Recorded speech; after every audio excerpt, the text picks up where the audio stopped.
Aujourd'hui, j'ai le plaisir d'avoir à ma compagnie M. Jean-Philippe Vermette, directeur général du Carrefour alimentaire Centre-Sud. Bonjour. Bonjour, merci pour l'invitation. Ça fait plaisir. Ça va bien? Oui, vous? Très, très bien, oui. Ah. Dites-moi, parlez-moi un petit peu de votre enfance. À quel endroit vous viviez? Oui, c'est ça. Et moi, je suis né pas très loin de Montréal, à l'île Bizarre, qui est une des trois îles là, du fleuve Saint-Laurent dans l'embouchure là, montréalaise. Puis, Oui. c'est ça, autour de nous, quand j'étais petit, il y a beaucoup de terres agricoles, beaucoup de boisés aussi, c'est-à-dire très proche de la nature, là, même si on venait voir mes grands-parents là, qui vivaient à Villemort puis Hochelaga-Maisonneuve, ça restait que j'ai passé mon enfance proche de la nature, puis ça l'a un peu accompagné ma vie tout au long, là, Oui. ce désir-là d'être proche de la nature. Là. OK. Puis, vous, est-ce que vous êtes une grosse famille chez vous? Étiez-vous une grosse famille? Oui, moi, j'ai 2 frères, Oui. puis 2 sœurs. C'est-à-dire qu'on est 5 enfants, qui est relativement une grande famille pour ma Oui. génération. Puis, c'est ça, mes 2 sœurs sont chinoises. Ils sont Ah, adoptés. oui. Puis mes parents, ils ont adoptés dans les années 90. C'était une des premières familles québécoises à aller adopter des petites chinoises, là, qu'on disait à l'époque. Oui. Là. Je ne sais pas si aujourd'hui c'est encore correct de dire petites chinoises. Mais c'est ça, mes 2 sœurs sont adoptées. Puis c'est ça, pendant que mes parents étaient en Chine, à aller chercher là, mes sœurs, nous, on se faisait garder sur une ferme laitière de chèvres. Ah oui? C'est-à-dire, ça aussi, c'est peut-être venu jouer un peu dans ma vie, là, de ce Oui. rapport-là avec les animaux de ferme, avec, encore une fois, la campagne. Oui. Puis, mais à mon un peu grand malheur, je suis dans une génération où ce que la technologie est arrivée, puis mes 2 frères Oui. se sont fait attraper par la technologie, beaucoup le début des réseaux sociaux, Internet. Là, moi, je suis la génération où Internet est arrivé, Oui. avec les ordinateurs. Puis moi, j'étais plus un sportif. C'est-à-dire, à l'île Bizarre, je jouais au hockey. Là. Il y a beaucoup de grands joueurs de hockey qui viennent de l'île Bizarre, là. Vincent Lecavalier, Patrick Roy, Guy Lafleur. On dit que c'était un peu une pouponnière à joueurs de hockey, là, à l'île Bizarre. Là. Mais mes frères n'aimaient pas vraiment ça. C'est-à-dire, l'hiver, je jouais au hockey, puis l'été, je jouais au soccer. Oui. Puis à mon grand malheur, mes frères, ils ne jouaient pas avec moi parce qu'ils Ah. aimaient, là, c'est ça, les appareils, là, Internet. Puis je vois aujourd'hui la génération de jeunes qui se retrouvent beaucoup sur leur machine. Oui. Puis moi-même, aujourd'hui, ayant 3 enfants, je suis un peu vigilant par rapport à cette emprise-là que la technologie peut avoir sur nous. Là. OK. Ouais.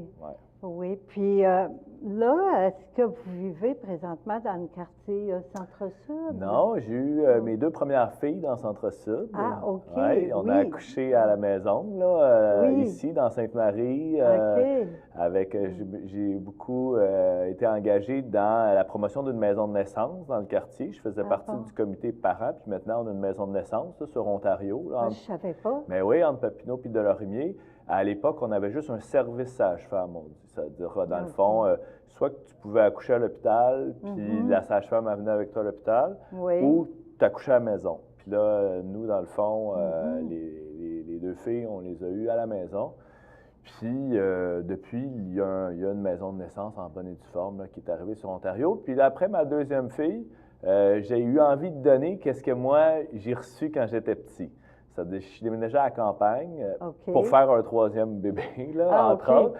Mais pour laisser aussi mes filles vivre avec des animaux de ferme, pour vivre dans le grand jardin, aller se promener à la rivière, aller marcher dans le bois. Puis moi, j'ai connu, là, à l'île Bizarre, on avait une petite école, là, puis j'avais envie d'offrir ça aussi à mes enfants, là, la vie en petite école.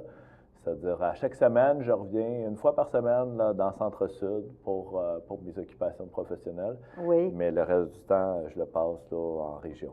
En région. Puis, c'est 3 filles? 2 filles et 1 gars. Mon dernier, Le dernier, c'est un petit gars. L'air de la campagne m'a donné un petit gars. Un petit garçon, OK. Ouais. Fait que, au moins, puis là, vous vivez à quel endroit? Ça s'appelle Dunham. À Dunham. À Dunham. Ah bon, Dunham, la route des vins. Exact. Il y a beaucoup de vignobles à Dunham. Exact. On dit que c'est le berceau de la viticulture au Québec. Là, on a 12 vignobles dans le village. Oui.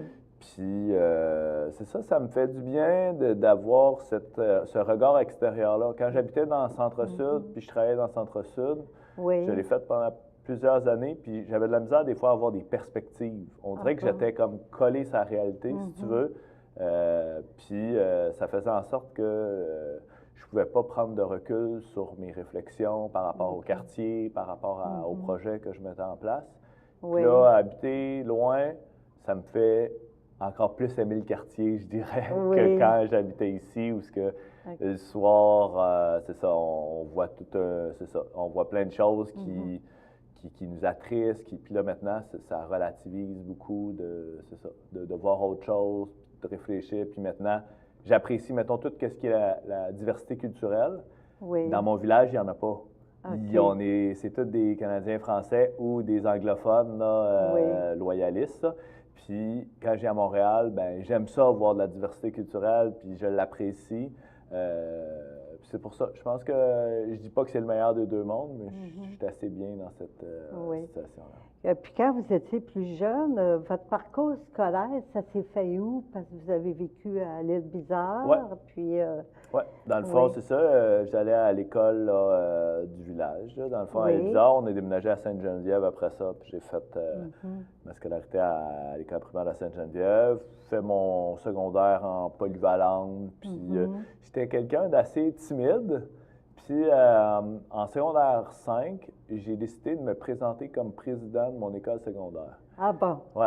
Puis là, c'est ça, on dirait que j'ai passé du petit gars timide, un peu replié sur lui-même, à quelqu'un d'extraverti qui avait plus peur de ses idées. Puis quand j'ai fini mon secondaire, j'ai été nommé président. Puis quand je suis sorti de l'école secondaire, je suis rentré au Cégep du Vieux-Montréal. Oui. En 2000. Puis je suis déménagé à Montréal, pas très loin du centre-sud. Je suis déménagé au coin Maisonneuve et Saint-Denis. Ah bon? En haut du Tribune Café, qui est dans le fond juste à côté du Second Cup, là, au coin. Puis là, c'est ça. J'ai vu là, les vendeurs de drogue de Berry-UQAM, puis je travaillais au Second Cup de nuit, puis j'allais au Cégep du Vieux-Montréal de jour. Puis est venu un moment quand même assez marquant dans ma vie pour bien des gens de ma génération, le Sommet des Amériques à Québec en 2001. Oui, en 2001, oui. Exact. Je me souviens, j'étais allée aussi. Ah ouais, bon, on s'est croisés. On s'est peut-être vu là, ça. On n'était pas les deux seuls qui étaient là-bas. Non, c'est ça. Il y avait pas mal de monde, puis moi, je courais après les bombes lacrymogènes, puis j'étais assez engagé. Oui. Puis là, il est venu toute mon indignation, tout mon désir de faire une différence dans le monde, de ne pas laisser, c'est ça, les inégalités sociales s'agrandir, la protection de l'environnement aussi beaucoup. C'est-à-dire, le Sommet des Amériques m'a vraiment accompagné là-dedans. Puis je pense, ça m'a pris finalement 2 ans et demi pour finir mon cégep, tellement qu'il y avait des grèves étudiantes. Là. Oui. Ça m'a vraiment, au-delà de ma scolarité, ça m'a vraiment engagé dans le milieu militant, communautaire et autres. OK. Puis je suis rentré à l'université. J'ai fait des études en biologie, qui n'avaient rien à voir avec l'engagement politique, mais que j'ai toujours été intéressé par le vivant.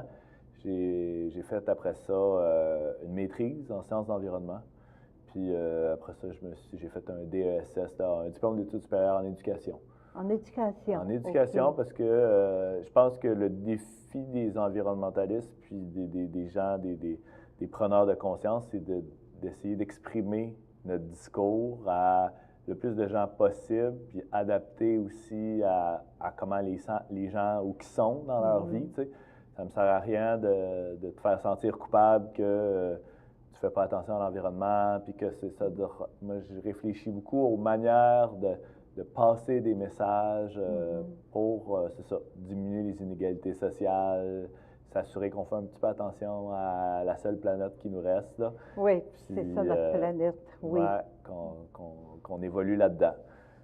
C'est-à-dire, c'est ça, ça ressemble un peu à ça, mon parcours scolaire. Oui. Puis, est-ce que vous avez fait, par le passé, des voyages qui auraient pu influencer votre carrière, le choix de votre carrière? Oui, bien, je suis parti en Amérique centrale pendant 1 an, un peu moins d'1 an.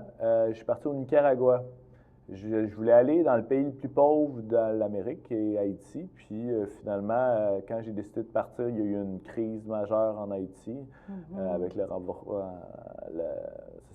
pouvoir en place qui a essayé de s'accrocher, puis c'était assez dangereux. C'est-à-dire, j'ai décidé d'aller au Nicaragua, qui est un autre pays très pauvre, puis j'ai travaillé sur des fermes biologiques.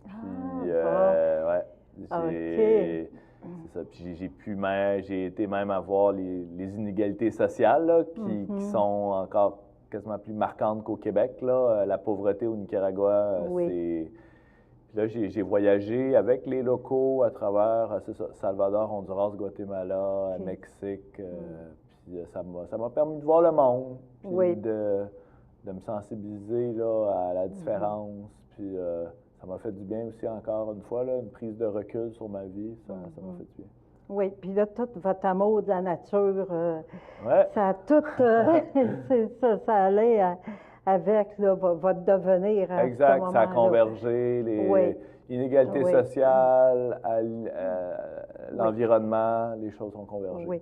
Avant de travailler au Carrefour alimentaire Centre-Sud, aviez-vous travaillé ailleurs un petit peu? Vous avez parlé un peu tantôt. Oui, bien c'est ça. Moi, à partir de l'âge de 12 ans, je travaillais sur les terrains de golf. Je ramassais les balles perdues. Puis je conseillais au monsieur c'est quel fer qu'il devrait utiliser pour taper la balle. Oui. Puis j'ai travaillé, depuis que je suis petit, j'ai beaucoup travaillé. En même temps, j'ai distribué des circulaires, j'ai travaillé en restauration, j'ai pas mal fait tous les jobs possibles et imaginables. Puis quand je suis tombé au cégep université, j'ai plus travaillé dans le milieu de la recherche, comme assistant de recherche, comme auxiliaire d'enseignement. Oui. Puis là, c'est ça, en 2010, ma conjointe venait d'accoucher de mon premier enfant. Oui. Puis là, elle m'a dit, OK, là, ça serait le fun que tu aies un job, 40 heures semaine, puis tout. Là, pas régulière, puis que tu reviennes à la maison, puis que je sache quand est-ce que tu reviens à la maison. C'est-à-dire, moi, j'habitais au coin de Dorion, puis Ontario, là, puis dans le quartier. Puis là, il y a eu une offre d'emploi là, du marché Frontenac qui cherchait quelqu'un pour essayer de continuer le rêve, puis j'ai appliqué, puis l'avenir m'amène encore aujourd'hui à m'engager là-dedans. Oui. Fait que là, c'est comme ça que vous êtes arrivé au Carrefour alimentaire Centre-Sud, mais il y a aussi le marché solidaire. Pouvez-vous nous parler un peu de ça, parce que comme travail? Oui, bien c'est ça. Dans le fond, en 2010, je suis devenu directeur du marché Frontenac. Oui. Le Carrefour alimentaire Centre-Sud, ça n'existait pas encore. Ah, OK. Puis là, dans le fond, il y a un organisme qui s'appelait Rencontre Cuisine, qui est un organisme qui est aussi vieux que moi, qui est né en 1983, qui était sur le bord de la faillite. Là. Il y avait eu des problèmes. Mettons, c'est une organisation qui avait des problèmes. Puis avec la communauté, on a fait en sorte que le marché Frontenac puis Rencontre Cuisine se mettent ensemble. Puis cette fusion-là des deux organisations, ça a donné le Carrefour alimentaire Centre-Sud. Puis ça s'est passé en 2013. C'est-à-dire, je suis devenu tout d'abord directeur du marché Frontenac. Après ça, directeur de Rencontre Cuisine. Puis là, c'est pour ça qu'aujourd'hui, on peut dire que je suis directeur du Carrefour alimentaire. C'est ça la belle histoire du Carrefour. C'est-à-dire, maintenant, on a des jardins, des cuisines, des marchés. Le marché Frontenac, c'était juste des marchés. Rencontre Cuisine, c'était juste des jardins puis des cuisines. Puis maintenant, on a tout. OK. Fait que c'est tout un ensemble. C'est tout un ensemble. Oui. Puis, comment vous avez concilié au fil des années, là, avec les enfants, le travail, puis la conciliation travail-famille? Ça, c'est pas évident. Il y avait votre conjointe aussi, mais comment vous avez réussi à faire ça, là? Oui, bien c'est pas évident. Non, c'est pas évident. Je pense pas qu'il y a de formule miracle, puis j'ai sûrement pas, là, trouvé la meilleure solution pour y arriver. J'ai beaucoup travaillé, mais c'est ça. J'essayais de faire en sorte... Mon père faisait un peu la même chose que moi. C'est-à-dire, pas que je me suis inspiré de lui, mais lui, dans le fond, quand c'était le temps de s'occuper des enfants, ben, c'était d'être présent pour eux, puis d'être là, puis de décrocher. On vit dans un monde aujourd'hui où on pourrait travailler 24 heures sur 24, 7 jours sur 7, avec nos appareils cellulaires qui peuvent nous rejoindre en tout temps, avec... moi, j'essaie de décrocher. De décrocher. C'est un défi. Puis je peux pas renier aussi que ma conjointe a été une pièce maîtresse dans dans la solution. Puis ma réflexion sur la conciliation famille-travail entre l'homme et la femme est pas précise. Avec les femmes qui sont sur le marché du travail. Est-ce que c'est à l'homme de substituer ça? Est-ce que c'est à nos garderies de substituer ça? Est-ce que... Je connais pas la solution miracle encore. Là, on parle de la maternelle 4 ans pour que les deux parents aillent sur le marché du travail encore plus. Est-ce que la solution, c'est qu'on travaille plus pour être moins souvent avec nos enfants? Est-ce qu'on fait des enfants pour pas passer du temps avec eux? Je souhaiterais que non. J'ai choisi un travail puis un mode de vie où que je veux passer le plus de temps avec mes enfants. Ça, c'est vraiment important parce que je l'ai vu, là, si leur crise d'adolescence est la même que la mienne, je risque de ne pas voir souvent mes enfants. J'ai eu une crise d'adolescence assez troublante. Là. C'est-à-dire, j'aimerais ça pas m'éloigner de mes enfants comme que j'ai pu être éloigné de mes parents dans ma propre enfance. Oui, hein? Puis c'est pas évident non plus, parce qu'à l'adolescence, tout se passe. On est en gros questionnement, le sens de notre vie, puis tout ça. Puis, oui. Non, puis là, je me demandais, comme là, vous demeurez présentement à Donham, vous travaillez ici à Montréal, le voyagement, comment ça se passe? Soir et matin, là? Non, c'est ça. Non, j'ai aménagé mon temps pour que ça soit différent. Dans le fond, je fais beaucoup de télétravail. Je viens ici le mercredi matin. Puis je repars le jeudi après-midi, puis j'ai un pied à terre dans le quartier parce que mes beaux-parents, ils viennent du quartier ici. C'est-à-dire, j'habite au coin de Gascon puis Hochelaga, juste à côté. C'est à côté. C'est à côté. Puis ça veut dire, je dors ici le mercredi parce que j'enseigne à l'université aussi le mercredi soir. Ça veut dire, je me fais 2 journées intenses de travail, mais mes 3 journées à la maison de semaine, ça me permet de concilier justement. Ma fille, elle revient de l'école à 2h30, ben, je suis là quand elle arrive, puis je suis juste 2 journées par semaine à Montréal. C'est un nouveau mode de gestion. Là. On est, à une certaine époque, il fallait faire ses 40 heures au bureau, puis c'était de même. De plus en plus, les employeurs se tournent vers le télétravail pour assurer là, une qualité de vie à leurs employés, justement pour permettre là, une conciliation famille-travail, parce que pour les gens, c'est important, ça. C'est-à-dire, je sais que ce n'est pas tous les métiers qui peuvent faire ça, mais moi, dans mon métier, c'est possible de le faire. Oui, hein, c'est ça. Puis, quand vous êtes le marché solidaire Frontenac, ça fonctionne juste l'été ou? Oui, bien, ça fonctionne. On ouvre au mois de mai, puis on ferme à Noël. À Noël, OK. À Noël, puis les rencontres cuisine, là, la partie plus cuisine-jardin, là, ça fonctionne à l'année. Bien, les jardins fonctionnent pendant l'été, là, on s'en doute, on est au Québec, mais les cuisines, ça fonctionne à l'année.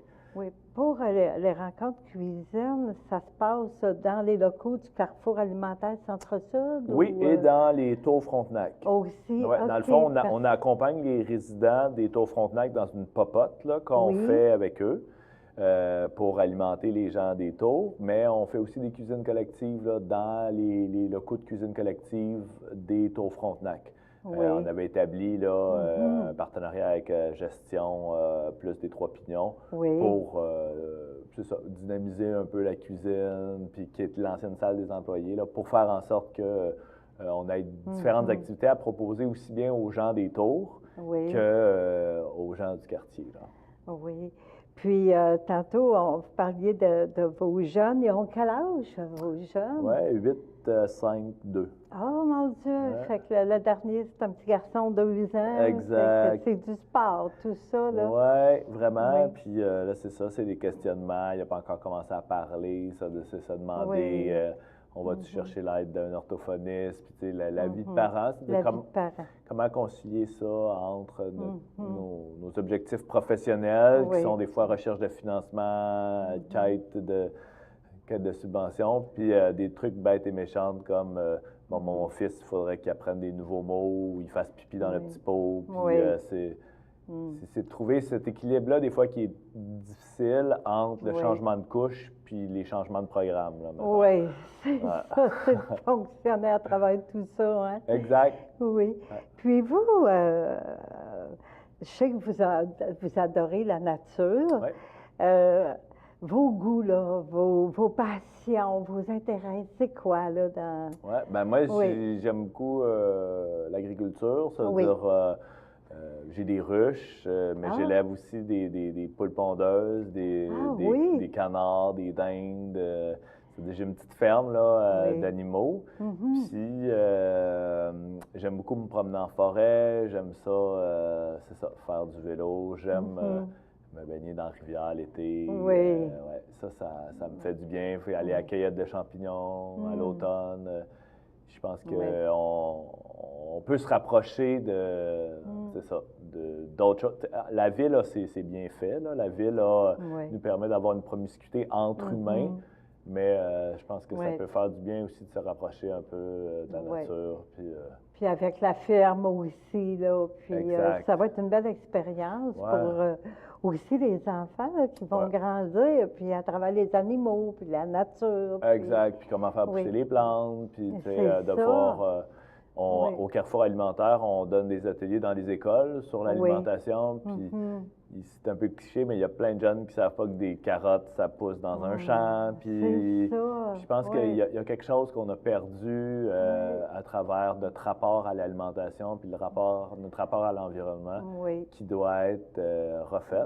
Puis c'est ça, moi, la solution que j'ai trouvée pour mes propres enfants, c'est de les baigner là-dedans, mais il y a plein de solutions en ville aussi pour le faire comme l'agriculture urbaine, et, comme le jardinage, les promenades, juste il y a des lieux magnifiques. Là, dans le quartier, il n'y en a pas beaucoup. On est un quartier, Sainte-Marie, très industriel, mais en marchant un peu, on peut voir rapidement des endroits exceptionnels. Là. Oui, dans les parcs, parce qu'on a quand même des beaux parcs. Ben oui. Puis vous, est-ce que vous aimez la pêche ou des...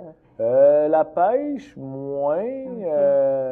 La chasse non plus. Moi, je suis plus un fermier qu'un chasseur. Qu'un fermier qu'un chasseur. À cause de mes 3 enfants. Tu sais, des voyages de pêche, là, il faut que tu... c'est quelque chose. Il faut que tu demandes à ta femme de garder les enfants pendant 3 jours. Puis pendant ce temps-là, toi, tu t'en vas sur une chaloupe à, on va dire, boire un peu de la bière, puis attendre de taquiner le poisson. C'est ça. Ça veut dire, peut-être plus tard. Tu sais, quand les enfants vont être partis, puis je vais avoir envie de m'exiler là, un petit peu, là, je ne dis pas que ça ne m'intéresserait pas, mais pour l'instant, je ne peux pas là, partir 3 jours sur un lac, laisser les enfants à la maison. Puis sur la ferme, parce que là, ça m'amène pour s'occuper des animaux, avez-vous de l'aide? Parce que quand même d'ouvrage, s'occuper d'une ferme, là. Oui, mais c'est pas une ferme en laitière. Non, c'est pas une ferme laitière, j'ai pas le train à faire. C'est sûr qu'il faut nourrir là, chaque jour les animaux, puis mais ça se fait bien, puis on a des voisins, puis les enfants, justement, comment mettre à contribution les enfants, puis tu sais, souvent, les enfants, ils nous aident à faire la vaisselle, ils nous aident à mettre la table, ils nous aident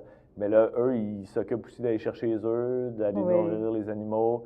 Puis, tu sais, tout ce qui est les naissances, c'est vraiment le fun pour les enfants. La vie puis la mort, là, juste la question de la mort, c'est quelque chose d'intéressant à enseigner à nos enfants. Tu sais, il y a des fois des poussins qui meurent, là.